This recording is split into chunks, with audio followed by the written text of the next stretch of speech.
According to a report published by the Citizen Online, Gauteng Premier Panyaza Lesufi may be facing possible criminal charges after retweeting Belinda Magor's address. Magor is facing criminal injury charges after calling for black women's uteruses to be removed, among other vitriolic statements.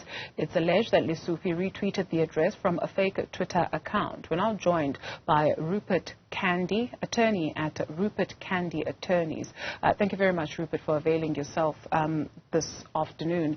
From a legal standpoint, would Panyaza Lesufi have a case to answer?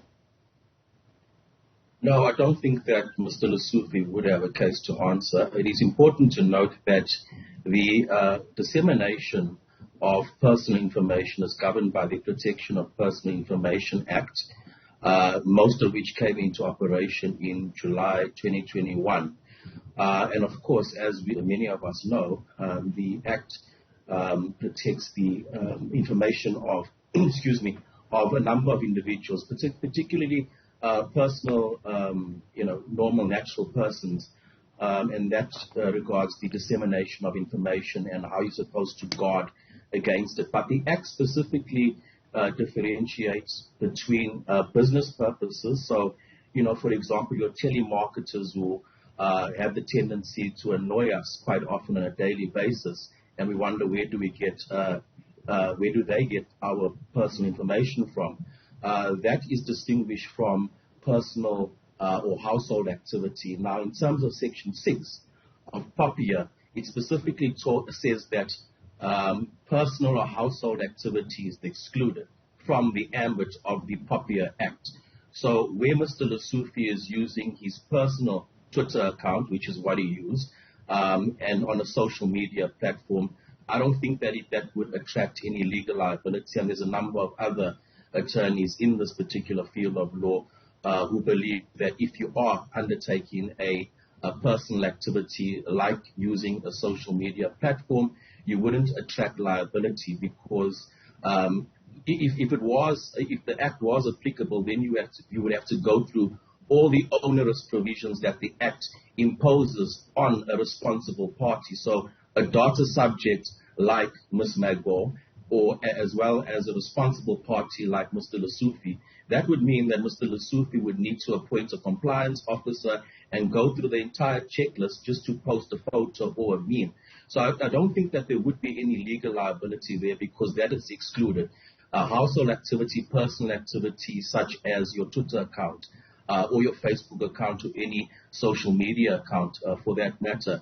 Insofar as criminal injury is concerned, I do understand that Ms. Magor has been charged with criminal injury as, a similar example, if one could use Penny Sparrow was. But I don't think the sharing of that particular information, which, by the way, was already on the public domain. I've noted that from Mr. Lesufi's account that the company that Ms. Magor works for or worked for was already on the internet. It was already in the public domain.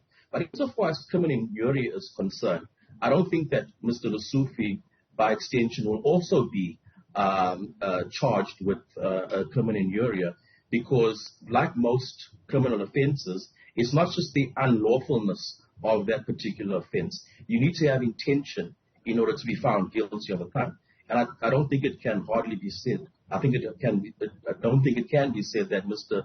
Lesufi had the intention to injure the dignity of black people. How do you prove intention? Well, I mean, you would have to look at the facts of the particular matter. Certainly, definitely, from Ms. Magor's perspective, if you listen to the voice note, it's clearly an instance, in our view, of criminal injury because it's certainly unlawful what she said, and it's definitely an intention. So you look at the facts of each particular matter, as well as, you use previous comparable case law. I think the biggest problem here for me is the complainant itself, himself. I think it was Mr. Lapping who laid the complaint to say that, Mr. Lesufi with quite a large following should be careful because if he shares it, then people may become angry and they may even, it may incite violence. And I think that It's problematic because the victims of this particular attack by Ms. Magor are in the main black people.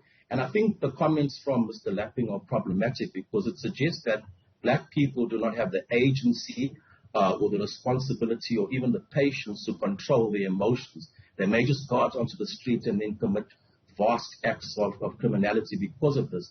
I don't think that's the case because if you look at our history, and I'll use an example because it's been in the news recently. If you look at the assassination of Chris Hani in 1993, there could very well have been a civil war, but black people did not go out onto the streets and just, commit violent acts. And there's been a number of instances in the past since 94 and even before 1994 where black people have just shown to be peaceful. So I think perhaps it's a bit of a political act in the main, but I certainly don't think that Mr. Lesufi can be held liable in terms of POPIA, nor in respect of criminal law insofar as criminal injury is concerned. Rupert Candy is an attorney at Rupert Candy Attorneys. Thank you very much for availing yourself this afternoon.